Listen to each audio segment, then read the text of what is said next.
राधे राधे, जय माता की भक्तों।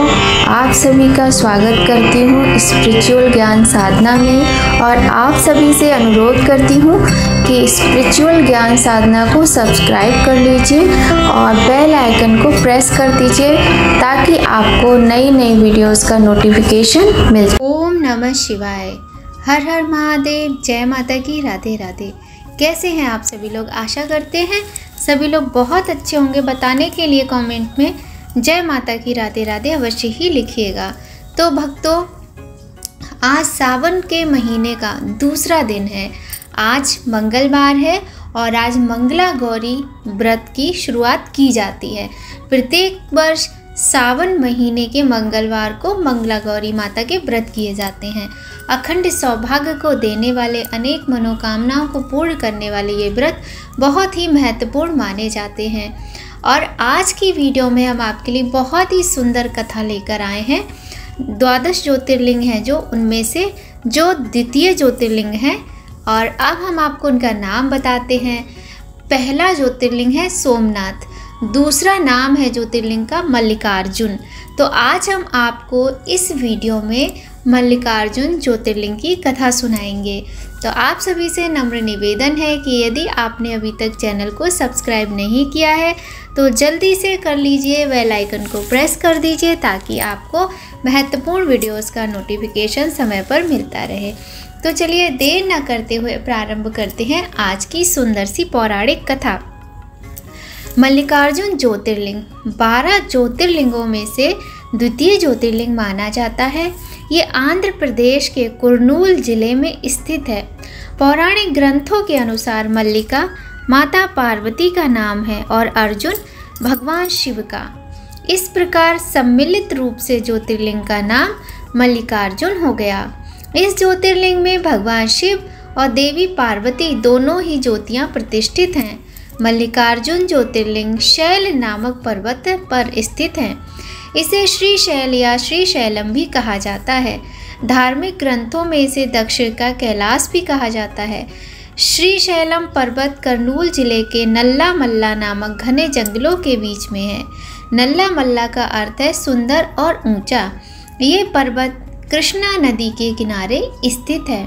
इस नदी को पाताल गंगा भी कहते हैं। पाताल गंगा मल्लिकार्जुन ज्योतिर्लिंग मंदिर के पूर्व द्वार से करीब 2 मील की दूरी पर बहती है। क्षमा कीजिएगा। इस नदी के एक पार होने के बाद 852 सीढ़ियाँ बनी हुई हैं। इस नदी में यात्री स्नान करते हैं। लोगों की धार्मिक विचारधारा के अनुसार इस नदी में स्नान करने से मनुष्य के पाप नष्ट होते हैं तथा वह अनंत सुख प्राप्त करता है। इसी गंगा के पवित्र जल को भगवान शिव को चढ़ाया जाता है। कुछ आगे चलकर यह नदी 2 अलग अलग धाराओं में प्रवाहित होती है।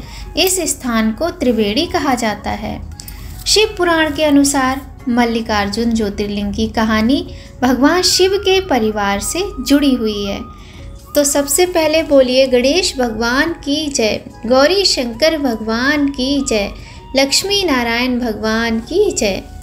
आज की कथा का श्रवण कीजिए। माँ गौरी और भगवान शिव का ध्यान करते हुए भक्ति रस में डूबकर हम इस भक्तिमय कथा का श्रवण करते हैं। माना जाता है कि भगवान शिव के छोटे पुत्र गणेश जी अपने बड़े भाई कार्तिकेय जी से पहले विवाह करना चाहते थे। कार्तिकेय जी का मानना था कि वे बड़े हैं इसलिए उनका विवाह पहले होना चाहिए, किंतु श्री गणेश जी अपना विवाह पहले कराने को लेकर जिद पर अड़ गए। अब दोनों के बीच में झगड़ा होने लगा और झगड़े की वजह पिता महादेव और माता पार्वती को पता लगी तो उन्होंने इस झगड़े को ख़त्म करने के लिए कार्तिकेय जी और गणेश जी के सामने एक प्रस्ताव रखा। समाधान करने के लिए माता पार्वती ने अपने दोनों पुत्रों से कहा कि तुम दोनों में से जो कोई भी इस पृथ्वी की परिक्रमा करके पहले यहाँ आएगा उसी के विवाह पहले हो जाएगा। माता का यह वचन सुनते ही कार्तिकेय शीघ्र पृथ्वी की परिक्रमा करने के लिए अपने वाहन पर सवार होकर निकल पड़े, लेकिन गणेश जी उसी स्थान पर खड़े रहे। मोटे होने के कारण और उनका वाहन चूहा होने के कारण जल्दी परिक्रमा करने जाना उनके लिए संभव नहीं था। लेकिन गणेश जी सबसे बुद्धिमान देवता थे। उन्होंने अपनी तीव्र बुद्धि का उपयोग किया।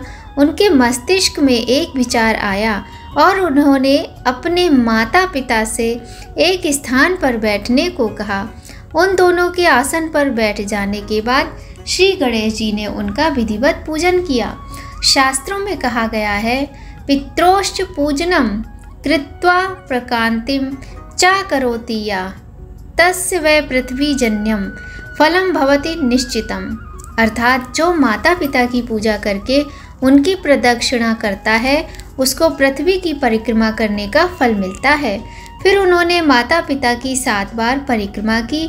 इस तरह माता पिता की परिक्रमा करके पृथ्वी की परिक्रमा से मिलने वाले फल की प्राप्ति के अधिकारी बन गए और उन्होंने शर्त जीत ली।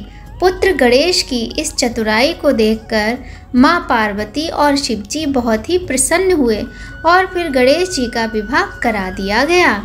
जिस समय स्वामी कार्तिकेय जी संपूर्ण पृथ्वी की परिक्रमा करके वापस आए, उस समय श्री गणेश जी का विवाह विश्वरूप प्रजापति की पुत्रियों सिद्धि और रिद्धि के साथ हो चुका था। इतना ही नहीं, श्री गणेश जी को उनकी सिद्धि नामक पत्नी से क्षेम तथा रिद्धि नामक पत्नी से लाभ नामक 2 पुत्र भी हो चुके थे। यह जानकर कार्तिकेय जी बहुत दुखी हुए, क्योंकि उनके आने से पूर्व गणेश जी का विवाह संपन्न हो चुका था। कार्तिकेय जी के माता पिता का आशीर्वाद लिया और वहां से चले गए। वे क्रोधित होकर क्रौंच पर्वत पर जाकर बैठ गए। जब बात की सूचना माँ पार्वती और शिवजी को लगी तो उन्होंने नारद जी को कार्तिकेय जी को मनाकर अपने पास लाने को कहा। अब नारद जी क्रौंच पर्वत पर पहुँचे और कार्तिकेय जी को मनाने लगे, लेकिन उनके अनेक प्रयत्न करने के बाद भी कार्तिकेय जी नहीं माने। तब नारद जी निराश होकर वापस माँ पार्वती और शिवजी के पास पहुँचे और सारा वृतांत कह सुनाया। सारी बातें सुनकर माता बहुत दुखी हुई। स्वयं शिवजी के साथ क्रौंच पर्वत पर पहुंची।